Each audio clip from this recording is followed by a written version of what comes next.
My name is James Rohn, and before I tell you this story, I need you to understand one thing. I have read hundreds of frontier accounts from the 1870s, letters, court filings, ranch ledgers gone brittle with age. And in 20 years of doing this, I have never once found a story that starts with a man losing his bride and ends with him gaining something he never knew he wanted. Stay until the end. What happens on that porch? 9 days before a judge decides the fate of 11,000 acres will change how you think about every arranged thing you've ever dismissed as fake.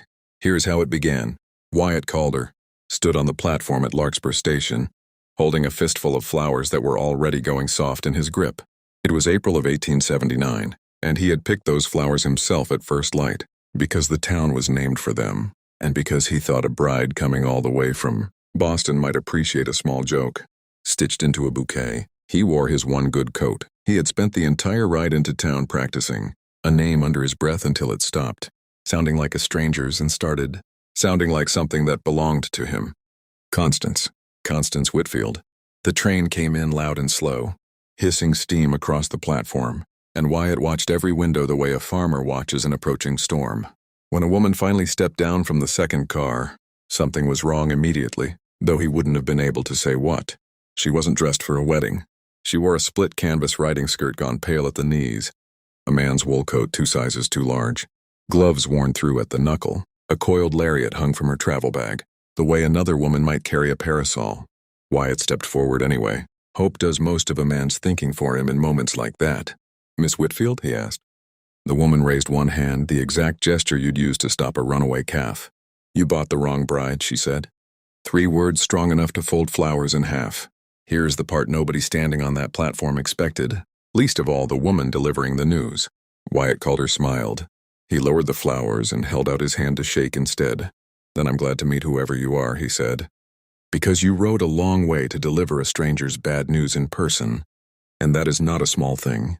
Her name was Josie Farrow, and she hadn't come to marry anyone. She was 26, Texas-born, escorting 40 head of cattle to a buyer near Larkspur when Constance Whitfield, the actual bride, sitting rigid 2 cars up, watching Nebraska, roll past her window and realizing she'd made a catastrophic mistake, begged the nearest, capable-looking woman in the car to carry a letter out and explain. Because she couldn't bear to see his face herself, Josie had no reason on earth to say yes. She said yes anyway. She handed Wyatt the letter, told him plainly that Constance wasn't coming, that she wasn't a bad woman, just the wrong woman for this particular piece of ground. Wyatt thanked her for it. And then, before she could turn back toward her cattle and her train, he asked her something that would change both their lives. Whether she knew of any rancher hereabouts needing an extra hand for 30 days. Because he was in considerably more trouble than a missing bride, and it happened to be exactly the kind of trouble a person who rides better than she talks might be useful for. Over coffee at the Larkspur Hotel, Wyatt laid out the real problem, and it had nothing to do with romance at all. His father, Thaddeus Calder, had built the Anchor Ranch out of 11,000 acres of good grass and 20 years of stubbornness, and when he died the previous autumn, he left behind a will written by a proud man determined to keep controlling his son from beyond the grave. The anchor would pass to Wyatt whole and clear, but only if Wyatt was a married man keeping a household by his 30th birthday. Fail that condition, and the ranch would split in half with his cousin Cyrus, a man who had never pulled a calf or mended a fence in his life, but who had spent 6 months in quiet correspondence with a Union Pacific land agent. "My father thought a wife would settle me," Wyatt admitted. "Mostly I think he was afraid of exactly what's happening now. Cyrus wants to sell his half the day the clock runs out." Josie turned the whole arrangement over in her mind. The way she'd examine a horse before buying, checking the legs, the teeth, the temperament all at once. "You're asking a stranger you met 40 minutes ago to marry you," she said. "I'm asking a stranger I met 40 minutes ago to help me keep a ranch," Wyatt corrected. "How that gets arranged on paper or otherwise is a conversation for later, and only if you're willing to have it at all." She agreed to 2 days, just enough to settle her cattle business. 2 days stretched into a week without ceremony on either side, because there was real work to do, and Josie found herself doing it, roping a lamed heifer out of a bog on her first evening, setting its leg better than the ranch's own foreman could have managed. By supper, the hired hands had stopped saying ma'am, with careful edges, and started saying it the way You say it to someone who's earned the word. Then Cyrus rode out to see for himself, and did not hide his displeasure at finding a competent stranger running cattle instead of a heartbroken bachelor running out the clock. He warned that a judge would want proof this marriage was genuine, not paper dressed up to beat a deadline. Josie answered before Wyatt could open his mouth. She'd branded more calves in 9 days than Cyrus had branded in his life, and she'd like to see his judge explain why that didn't count as understanding a ranch marriage.